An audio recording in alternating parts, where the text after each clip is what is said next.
Can you imagine this scenario, right, where you buy a property specifically because you want your kid to enter into the primary one that you want them to go to, and you buy it within 1 kilometer, the property is just next to the school.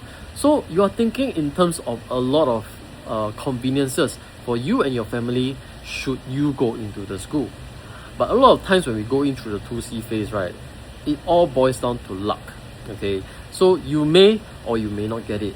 Now, a lot of times when you buy a property, right, because of primary school, right, parents fail to understand that this property has to have the fundamentals for it to be an appreciating property, for it to be a safe purchase, so that your next 10-20 years are secured. Okay, you will not put yourself in financial ruin, right, when you purchase this property.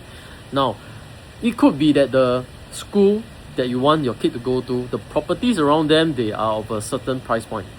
And because you want them to go into the school, you stretch your budget all the way to the max just to accommodate that.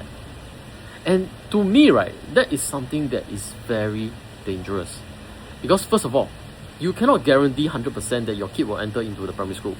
Okay, a lot of times people have this very positive way of thinking, like their kid will enter into the primary school and wow, they can wake up at 7:15 instead of other kids like 6:30. So they always think about the positive side, but you fail to understand and consider, right, what if the negative things happen. So it has been seen before. I've seen parents, right, who moved because of the kids' primary school. They didn't get into the school and they are stuck with a property that doesn't appreciate no matter what the market does. Happened before. And so if you are watching this video, right, and maybe you are in that same situation, then I don't want this to happen to you. Okay, so when you are buying a property, make sure that it has all the fundamentals right. If you're not sure what are the fundamentals, you can ask me.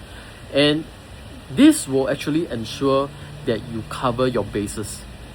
Okay, even if your kid doesn't go into the primary school of your choice, right, it's not the end of the world. You still at least have a property that is appreciating. That is a good property for you to hold on to for the next 5 to 10 years at least.